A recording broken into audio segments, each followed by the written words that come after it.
Hi, I'm Steffens Anderson. And I'm Mikey McKinnon, and this is our project about Ronald Reagan and his economic plan. Reagan was growing up during one of the most difficult times during the Great Depression. Reagan grew up in Illinois. He was born in Tampico, and when he was 9, him and his family moved to Dixon. After graduating from Eureka College in 1932, Reagan worked as a radio sports announcer for the WOC radio in Davenport. One day, Reagan went to California to cover a sports report in 1937. An event Reagan loved it. Then Reagan was asked to play a radio announcer in the film Love Is on the Air, which began his film career. For a number of years, Reagan worked on about 4 to 7 movies a year. Reagan had appeared in over 50 films and had become a very famous movie star. His most famous role was the movie The Gipper. Outside of Reagan's acting, his personal life was starting to spark up. On January 26, 1940, Reagan married an actress, Jane Wyman. They had 2 children, and one of them was adopted. In December 1941, right after the United States entered World War II, Reagan was drafted into the Army. His nearsightedness kept him from fighting on the front, so he spent 3 years in the Army working for the Motion Picture Army Unit, where he made training and propaganda films. By 1948, Reagan's marriage to Wyman was having major problems, and later that year they divorced. 4 years later, on March 4th, 1952, Reagan married the woman he would spend the rest of his life with, actress Nancy Davis. By 1954, Reagan's film career had slowed down, but he was hired by the General Electric to host television program and to make celebrity appearances at the GE plants. The occupation was known as a spokesman. He spent 8 years making speeches and learning about people all around the country. As a politician, Reagan supported Nixon's campaign for the presidency in 1960.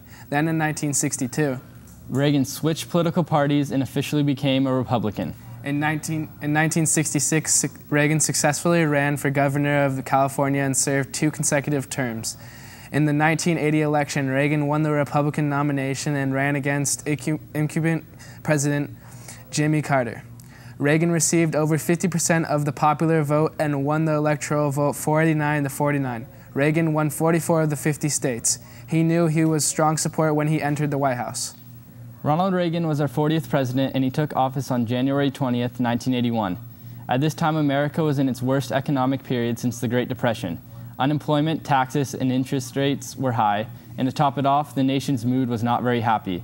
In Reagan's inaugural address, he told the nation his objective is to grow the economy and have it provide equal opportunities for all Americans.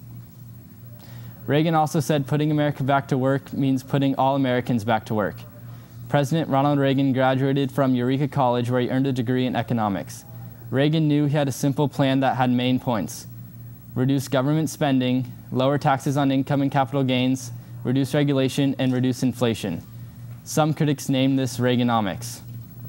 He knew the economy would grow if people had money in their pockets, and when you have money to spend, you have a natural urge to become entrepreneurial. And when Americans are entrepreneurial, they tend to take risks to get the reward. This is what Reagan wanted: a country of citizens with incentives to invest and begin businesses. President Reagan started working on this economic strategy on day 1. Then, March 30th, 1981, President Reagan was shot very close to the heart and was critically injured. He went to the hospital, and when he saw his wife there, he said, "Honey, I forgot the duck." Reagan got surgery and survived the assassination attempt despite the major setback. President Reagan did not stop trying to put his economic plan in place. He met with the congressional leaders after the support of the economy and strategy. Reagan wore pajamas to the meeting, most likely the first president to ever do that. In 1981, President Reagan signed the Economic Recovery Tax Act. This bill lowered income taxes. Then in 1986, he signed the Tax Reform Act that brought the lowest individual business income of tax rates of any country in the world. This bill encouraged Americans to take risks to their money because the low tax rates would reward them. The next step was to cut the federal spending. The Reagan administration did not abolish any federal groups or programs. They simply couldn't spend nearly as much money as they were previously doing. Reagan did increase spending for the military, thus he did not see the greater reductions than when he got. The third step of his plan was deregulation. Reagan thought that the government worked for the people, not the other way around.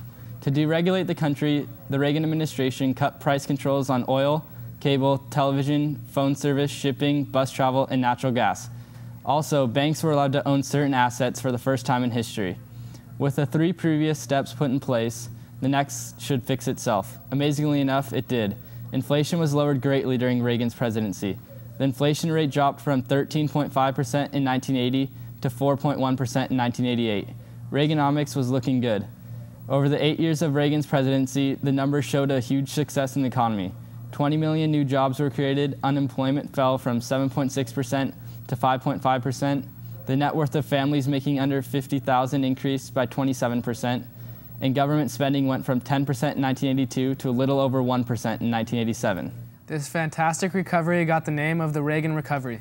President Reagan observed his plan was working and started. I could tell our economic program was working when they stopped calling it Reaganomics. President Reagan was not pleased by the actual statistics showing this program was working. To the Reagan, the success of his economic strategy was what it brought to the citizens of the United States. The Americans were happy. They had money for themselves and even a surplus in their pockets. Achieving the American dream was possible once again. As you should know, our current president's economic plan is very different from President Reagan's. In fact, President Obama's plan is almost the exact opposite of President Reagan's. The facts that show the state of the economy in America when Reagan took office was much worse than the state of the economy when Obama took office in 2009. The stats show it. There is nothing to argue about with that. Said Reagan's economic plan resulted in the most successful economic experiment in world history. The Reagan recovery lasted 92 months without a recession when the tax hikes of the 1980 budget killed the streak. The previous record was only 58 months. While Reagan lowered tax rates, President Obama has been committed to raising the rates of almost all the federal taxes. President Obama has raised taxes on the rich, claiming it helps the economy, but it just punishes success. Doing this, Americans aren't as willing to put their money at risk as they were willing to do so under Reagan's plan. Instead of Obama coming into office with spending cuts, he passed a $1 trillion health care bill and at the same time increased federal spending by 28%. The third step we introduced you to in Reagan's plan was to deregulate, but President Obama is regulating even more. He increased regulation in health care, energy, and finance. The last step of Reagan's plan was to lower inflation, and once again, President Obama has done the opposite of this as well. He constantly printed money with the result of a collapsing dollar. Some critics say that Obama's strategy of the opposite Reagan, it will have the opposite outcome of the economy. This cannot be proved right now, but it is not looking like the economy is getting any better. Unemployment is extremely high, food prices are high, gas prices are high, inflation is high, and China is coming into a factor as the next world superpower. Despite this, we just have to wait and see and pray for the best.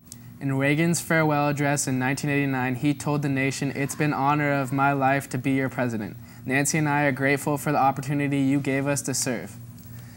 Just like President Reagan said, I want you to know that me and Mikey are grateful for the opportunity you gave us to inform you about President Reagan and his economic plan. Some may call it Reaganomics. Thank you for watching. I'm Mikey McKinnon. And I'm Steffens Anderson.